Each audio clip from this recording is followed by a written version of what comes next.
Isaiah 60:22. Sabi dito, when the time is right, the Lord will make it happen. Dahil sunrise wedding ito, gumising kami ng 2 a.m. para makakain, makaligo at magpa-hair and makeup. Pumunta na lang dito sa hotel namin ng mga hair and makeup artist at dito na lang kami inayusan. At 5:30 ay umalis na kami sa hotel. Grabe, nakaka-excite tong part na to kasi yung kasabay kong lumaki, ikakasal na ngayon.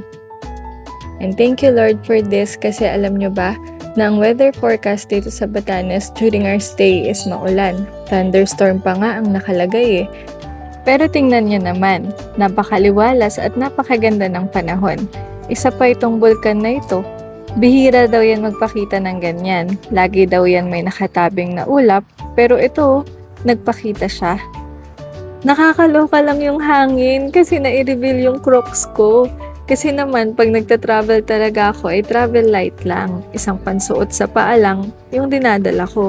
Eh sakto, mahaba naman yung susuotin ko. Kaya sabi ko, laban na to. At ayun, natapos na nga ang kasal. Pagkala at karangalan, sina Ginoo at ilang Chester at Rica May Bukal, palakpakan po natin ang Panginoon.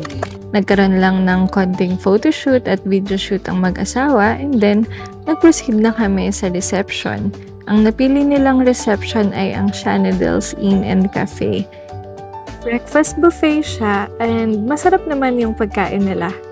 So congratulations sa bagong mag-asawa. I pray and declare more blessings and favor ng Lord sa bagong chapter ng buhay niyo.